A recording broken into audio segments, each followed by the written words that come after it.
Tomorrow is a very special day. We're getting haircuts. What are you gonna go for? I'm gonna keep it long, just trim it. Okay. You know, get all the split ends, and I kind of have like the Willy Wonka thing going on right now. Just gonna fix that up a little bit. So these are to prevent this from happening. So I just freaking pull it all back and just freaking tuck it away for later, you know?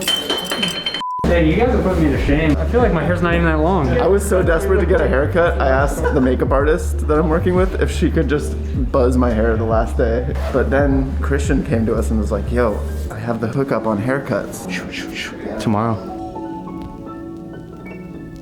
Me and George have known each other for a very long time because we used to all be roommates at the house together with Jake. Good old days. Me and Christian, we're always going out, man. Can you believe Christian's gonna be 5 years in February? 5 years. I'm gonna make my own shop and I'm gonna make it happen, and you're making it happen. Put it into existence, it will happen, you know?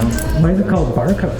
You know, so it's funny because I was just messing around with some names one day at the house, actually, and you know, at first we were thinking of calling it Barber Code, but it just sounded too long. It sounded too, you know, complex. So that's when we merged the two words together, and Barcode came about. Hair comes in different colors, textures, sizes. It's different, man. It runs in my family. My grandma got grays. I got my first gray hair when I was like 12. And I kept pulling them out because I'm like, what is this? Must be an anomaly. Like this isn't right. My cousin tried dyeing my hair one time. It turned out orange. Because she was like in beauty school, was like, oh, here's a fun experiment for me. At what year did you decide to embrace the color? Like when I was like 14 and I had orange hair for 2 months. But embrace it, whatever you have, just embrace it. That's a good we have a term here, embrace the jank. Embrace the jank. Yeah. Sometimes hair just is stubborn and doesn't want to cooperate. These hair is nice though. It's working with me. Oh, a win. Yeah, Ren's last for sure. Ren has mad scientist hair. So I lit my hair on fire. It was summer right here. It's hard to tell. I've mostly like cleaned it out, but like it's a little shorter right here. I can see where it's burnt, yeah. We had some candles set up on a table right next to a cooler filled with beer, stone beers. For whatever reason, lately they've started putting all of their logos upside down. I'm like leaning over to read the beer. I'm like trying to turn my head upside down. Ren, your hair is on fire. I smelled it first, and then I felt the heat. And I pulled out just a huge chunk of hair. Oh my God. And no one seemed surprised. My wife was there, and they notified her, and she was like, yeah, that sounds about right. That was how my 2020 ended, was just lighting my head on fire. I'm excited for any evidence of that to be gone. I am finally watching movies. That's right.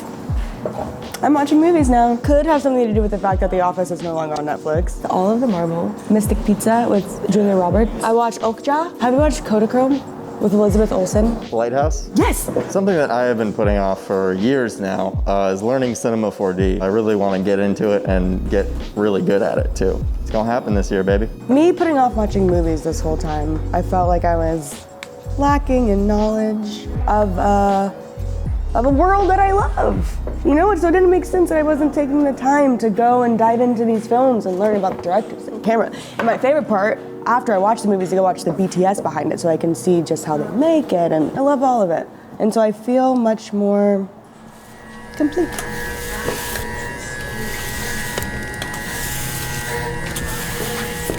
Ready for the merge? We have merged. Getting a haircut is absolutely a form of self-care. You know, you clean yourself up, you feel good about yourself, you get on with your day, you feel more productive because you feel good in your own skin.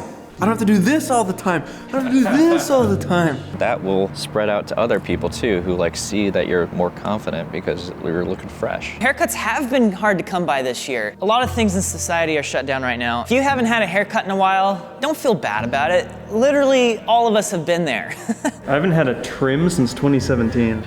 I'm really, really glad that I grew it out in the way that these guys and a lot of people feel good when they have their hair cut. Having long hair feels very true to who I am. It's really important to do things that make you not just feel good about yourself, but make you feel like yourself. If you can find the time to safely do the things that help you be you, don't neglect them. You need those things. It's very important that you try to make yourself happy because there's only one of you. take care of yourself. And you know, maybe that doesn't mean a haircut. Personally, my favorite thing is to ride a one wheel.